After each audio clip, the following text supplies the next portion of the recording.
rakyat yang tertindas, memperjuangkan rakyat yang orang tuanya dibantai oleh rezim Orde Baru, oleh Soeharto dan kawan-kawan, membela rakyat dari kemiskinan dan kesengsaraan. Berjuang tanpa ada mahar politik, berjuang tanpa ada janji-janji politik, berjuang karena semata-mata hati nurani. Sungguh berbeda dengan mahasiswa saat ini, generasi penerus harapan bangsa, calon direktur, calon pejabat, calon menteri, calon dewan perwakilan rakyat, calon pengusaha, sudah brengsek kayak gini. Kedepannya ini negara mau jadi apa? Sudah bajingan seperti ini, kedepannya ini negara mau jadi apa? Otaknya kosong, akhlaknya brengsek. Na'udzubillah, tsumma na'udzubillah. Makanya saya sejak puluhan tahun yang lalu, ketika sedang dalam perjalanan jauh, duit nggak punya, makanan nggak punya, saya berjalan-jalan kaki dengan sebuah tas yang berisikan Al-Quran, tasbih, dan sorban. Ketika itu saya masuk ke dalam sebuah masjid. Di situ saya sholat duha. Saya ingat hari itu adalah hari Jumat. Ketika selesai sholat duha, maka saya pun berdoa, ya Allah, saya lapar. Baru selesai berdoa, saya terkejut karena di belakang ada seorang kakek-kakek. Noel. Apa Noel bahasa Indonesianya? Menepuk pundak, lalu bertanya, dek, lapar ya? Tiba-tiba saya terkejut, kok si kakek tahu kalau saya ini lapar?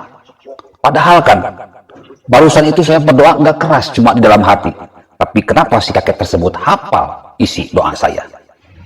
Akhirnya saya mengiyakan, lalu dibawalah ke dalam sebuah dapur di belakang masjid. Saya diberikan nasi yang pulen plus 3 potong ayam. Lalu saya makan. Dari 3 potong ayam tersebut, saya cuma ambil 1 saja. Lalu si kakek dan si nenek pun bertanya, "Yi, coba habiskan dagingnya, biar kenyang." Lalu saya bilang, "Enggak kek, enggak nek, saya cuma 1 saja. Yang 2 lagi ini sisanya buat kakek dan nenek." Akhirnya saya pun makan dengan lahap. Si kakek dan si nenek melihat saya dengan serius. Sambil ngobrol, si kakek memberikan pesan kepada saya. "Yi, kakek cuma titip pesan." Lalu saya jawab, "Pesan apa, kek?" "Kakek titip pesan, Ayi akan menghadapi zaman edan. Zaman dimana manusia udah jadi edan, ulama udah pada edan, anak muda udah pada edan, wanita pun sudah pada edan. Sudah tidak bisa membedakan lagi mana orang yang benar, mana orang yang nggak benar. Kadang-kadang orang yang benar ternyata nggak benar, kadang-kadang orang yang nggak benar ternyata benar." Mendengar hal itu saya termenung, lalu menjawab, kakek ini bercanda." Lalu si kakek menjawab lagi, "Ini sungguh-sungguh. Ayi akan menghadapi zaman edan. Kakek cuma titip pesan, jagalah anak muda di zaman edan tersebut." Saya cuma tersenyum saja. Akhirnya makan pun saya selesai, lalu berpamitan dan pulang. Ibu bapak hadirin pemuda-pemudi sebangsa setanah air, setelah beberapa tahun lamanya, ternyata benar saja apa yang diucapkan si kakek tersebut. Saya menghadapi zaman edan, yaitu zaman manusia sudah pada edan, ulama-ulama udah pada edan, Wanita-wanita sudah pada edan, laki-laki sudah pada edan, generasi muda pun sudah pada edan. Dan saya lihat di demo buruh kemarin, saya sampai geleng-geleng kepala. Ternyata benar apa yang diucapkan si kakek tersebut. Ibu bapak hadirin pemuda-pemudi sebangsa setanah air, atas dasar hal ini saya sejak bertahun-tahun yang lalu mempersiapkan diri menghadapi zaman edan dengan melakukan sebuah penelitian The King of Science untuk melakukan revolusi otak dan revolusi akhlak.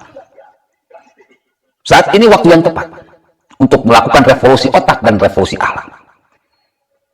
Mudah-mudahan ke depan, saya saat ini sedang bikin sebuah studio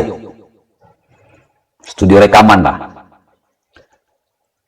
kamar kecil untuk rekaman, dibuat dari barang-barang bekas. Mudah-mudahan nanti hasilnya bisa wow banget gitu.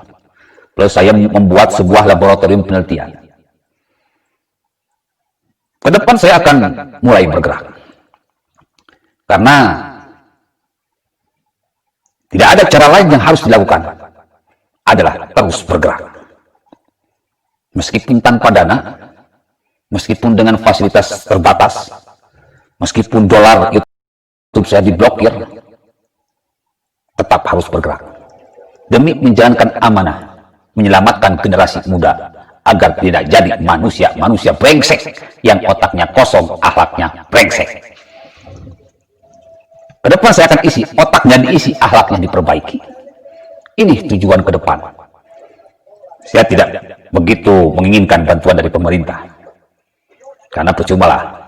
Saya cuma membantu pemerintah menghajar orang-orang brengsek yang terus-menerus bikin keributan selama ini. Perkara revolusi otak dan revolusi akhlak, saya yakin akan banyak dari bapak, ibu, hadirin pemuda-pemudi sebangsa setanah air yang tergerak hatinya, yang akan membantu berjihad hartanya demi lancarnya gerakan revolusi otak dan revolusi akhlak. Gerakan revolusi otak dan revolusi akhlak inilah yang akan membuat Indonesia ini maju, yang akan membuat Indonesia ini jaya, yang akan membuat terwujudnya keadilan sosial bagi seluruh Indonesia, bagi seluruh rakyat Indonesia. Kenapa saya katakan demikian? Karena tanpa otak yang berkualitas, tanpa akhlak yang berkualitas, kualitas tidak akan pernah bisa kita dapatkan. Dua kunci kesuksesan Indonesia yang jadi jaya adalah bagus otaknya, bagus akhlaknya. Billahil taufiq wal hidayah. Wassalamualaikum warahmatullahi wabarakatuh.